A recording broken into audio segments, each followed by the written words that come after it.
How many people are going to make $1 million this year? If you want to start a business, you got to have a hunger in your gut. You got to have a hunger in your gut. You cannot be afraid of 18-hour days. You got to think differently, and you can't be afraid. You can't have fear. You have to look. You have to look forward. You have to say, I'm going to do this. No matter what I'm going to do this, I'm going to get it done. And when you're a business owner, you can't plan. I've seen a lot of people that are going to school, that are going to MBAs and all that, and they try to start business, they can't do it. Yeah. There's benefit in having a check every week.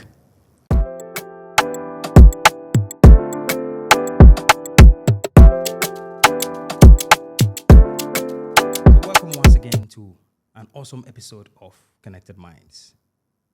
Now, if you're here once again listening to this podcast, then I'm sure that you get value from the content that we release. Today, I'm going to have a conversation with Ken Banks, who is an entrepreneur, a businessman, a strategist, who owns Banks Global. Banks Global is a construction and development company in Maryland. He's done great works in the skyline of Maryland up to a tune of $100 million. Now, if any one of you is here and is listening to us, then I'm sure you would want to stick around and listen to the cues that he's going to give us when it comes to real estate companies, how he's done it over the years. Look, he's been in business for over 50 years. And for me, it's certainly a man that I want to sit down and have a chat with. Mr. Banks, Yes. how you doing? I'm doing great. Thank you. Yeah. And today I really just wanted to find out, what your background in terms of real estate is when you first started and the ropes that you've taken to get to this level. I first started in the construction industry. And so I was in construction for a number of years. I started my construction company in 1980. Whoa. So I was 28 years old and went from doing work in the residential kind of construction and gradually went into commercial. And then so we built some of the largest structures in the Washington, D.C. area, Baltimore area, and back in the States. One was a $600 million hospital for Johns Hopkins. That was a joint venture. Another one was the Hilton Hotel in Baltimore, and another was a 5,000-seater. These are multi-hundreds of million-dollar jobs, USD. And so that's where I started.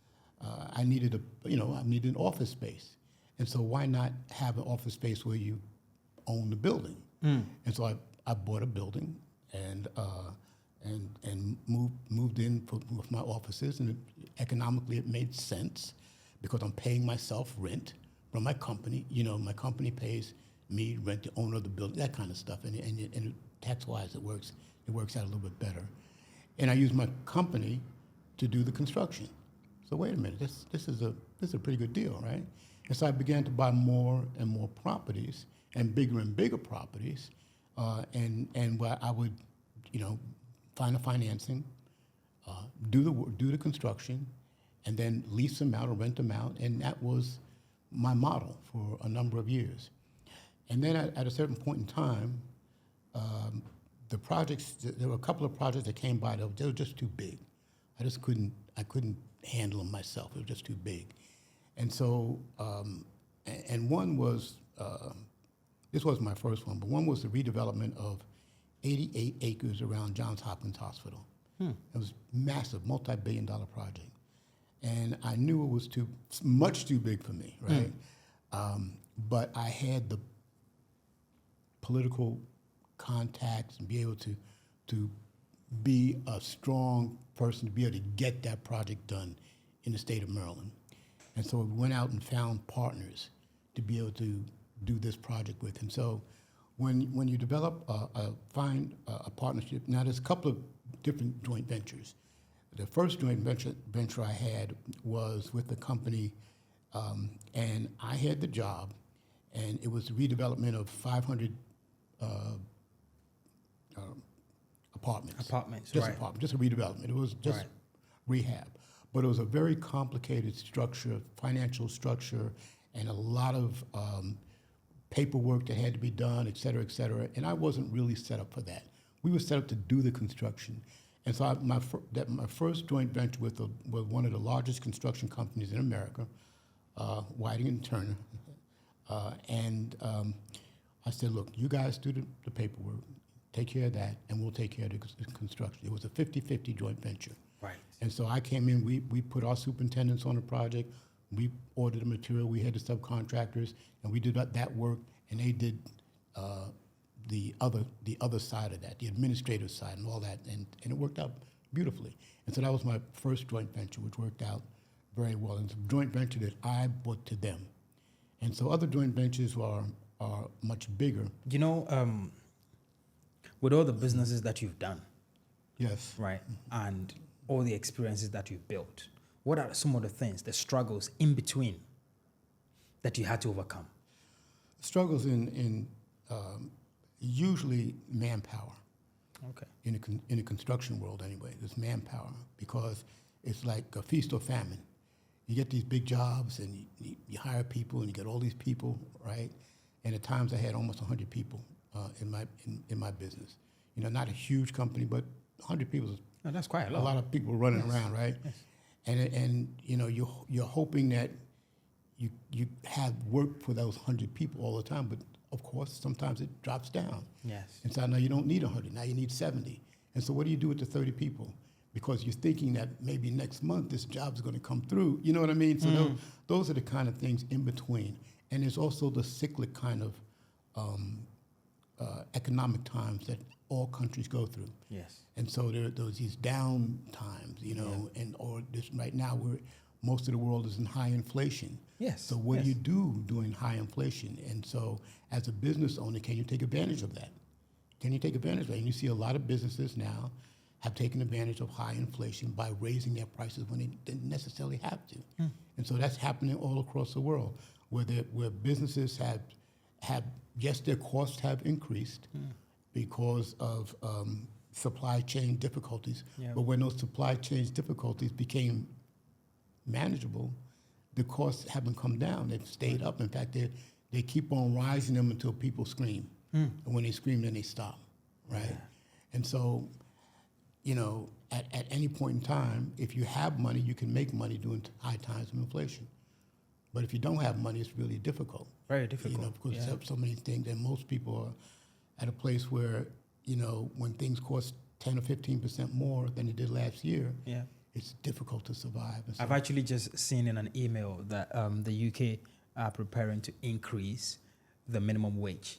the minimum wage, right? Yeah, but it's funny you speak about economies and the current struggles that countries are going through. Again, the UK also released, I think a few months ago, that they're in recession now. Yes. I mean, I think they've been in recession for years before now, but it's come out and it's official. Yes. Do you still think that real estate is a good investment now? Of course, when you say real estate has a lot of different pieces to it. Okay. You can't say real estate and say, is this good or bad? You have to say what part of real estate.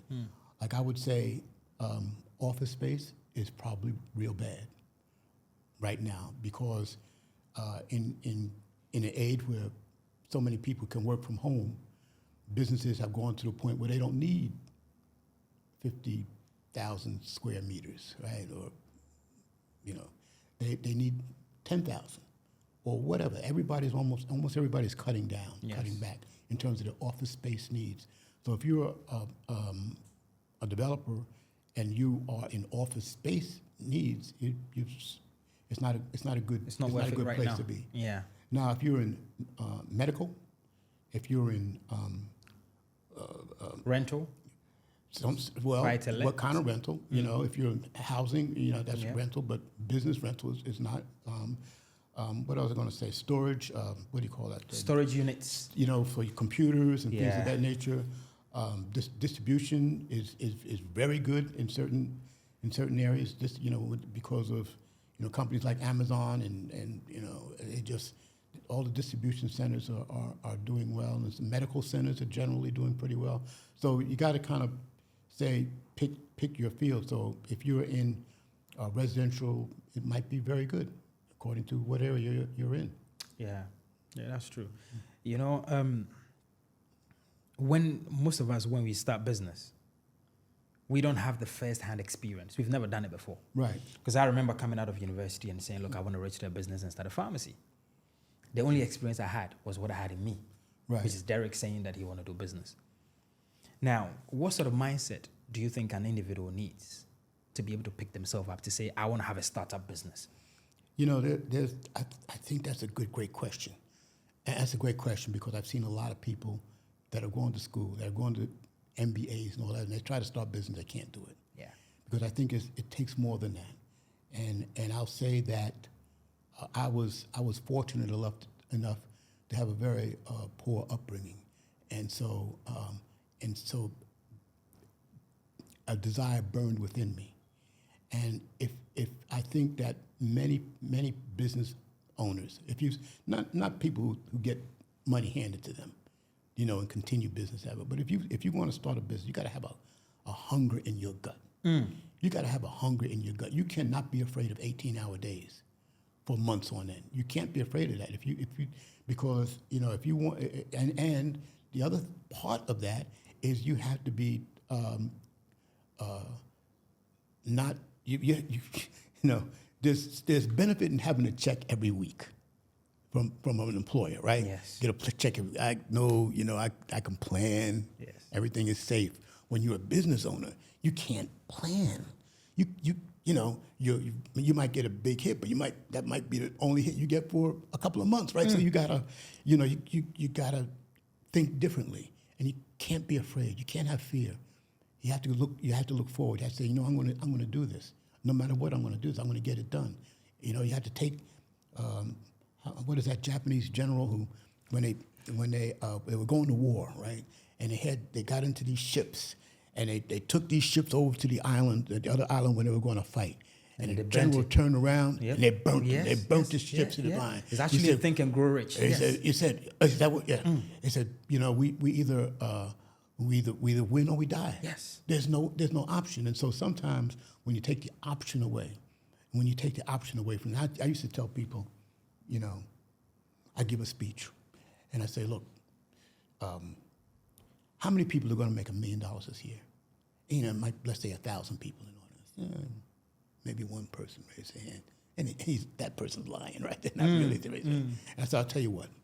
What if I told you that if you don't make $1 million a year, you're going to lose something very valuable, like your children. You're going to lose your children. You're going to lose your children or your parents or whatever. You're going to lose them if you don't make $1 million this year. How many of you now are going to make $1 million a year? All the hands go up. I said, what's the difference?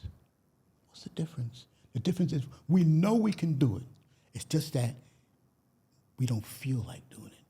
But when when something is given to you that you have to get it done, and you will not take any other answer except to get it done, you're going to get it done. And so that's what business takes. You have to have that fearless attitude. You have to have that mindset that I'm going to make this happen no matter what.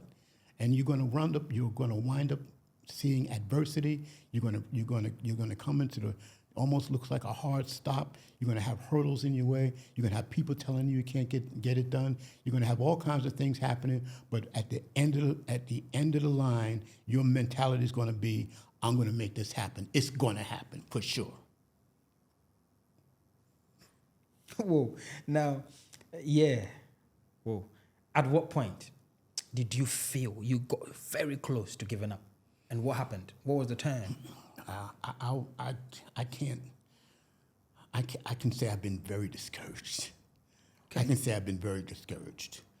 But I can say that I had to stop a business, right? I had to stop because I had to do something else. I had to make money, you know. And sometimes you fail, but you don't fail. You fall down, but you don't stay down. There's no shame in falling down. The only shame is not getting up again. And so, you know, I was a martial artist. You know, I was world champion in martial arts. Yeah. And years ago, and you get knocked down. I got teeth knocked out. I got broken hand and all that kind of stuff. And but you can get knocked down, but you can't stay down. You got to have the attitude. I'm going to get back up, and I'm going to be successful. I don't care what. And you can get knocked down once. You can get knocked down twice or three times. So I've never come close to quitting my dream. That's what I'll say.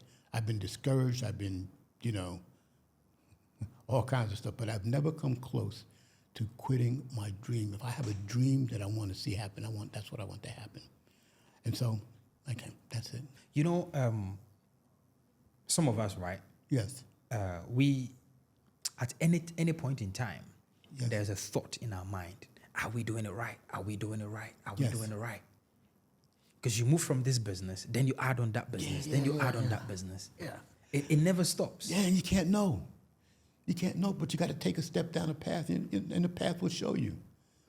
We can't predict. We can't know, but you have an idea, and you all you got to do is be right 70% of the time. That's all you can't. You're not going to be right 100% of the time. It's not going to happen. But you're going to, just so long you're right most of the time, right? And you make some decisions. I can look back on my life and say, oh my God, why did I do that? That was pretty dumb. That was pretty dumb. Yeah. But overall, most of the decisions have been proper. And so yes, you start down a path, and usually you have to veer left or veer right. That path is not quite what I want, but I have to move a little bit to the left or right. So those things are going to happen, but you can't know. It's like all the lights are not going to be green when you start a journey. It's not going to happen. There's going to be some red lights somewhere, and you're going to hit those, and you got to make a left or right, and you got to do whatever you got to do. In your own words. In my own words. You said, yes. If I was to spend 90% of my time in life doing one thing, then I'll miss out on life. Yes. So that referred to living a well-rounded life, and not being. I said before, not being afraid of working 18-hour days. That's a period in life, and sometimes at the start of a business you have to dedicate yourself fully, but there's also family, and so I'm not going to neglect my family. I'm still going to have family, and I'm still going to have exercise. And I'm still going to. So I believe in the world, and I still want to travel. I still want to see the world. Certain things couldn't happen at a certain point in time, but I understand that we want to be holistic beings. You don't want to say. You don't want to have $1 billion and look around and say. Shaq said something recently. Shaq said something very profound. The basketball player. Yeah. He said that he was talking to somebody else, and and I don't remember who he was talking to, but he said to the guy, "You did it right. You've gotten all this attention. You become world champion. I was a football player. You got a ring, and you have your family." He said, "I messed up." He said, "I live in a 100,000 square foot house all alone." Whoa. He said, "I'm alone," and so. Family has become very important to me, and my wife has shown me how important family is.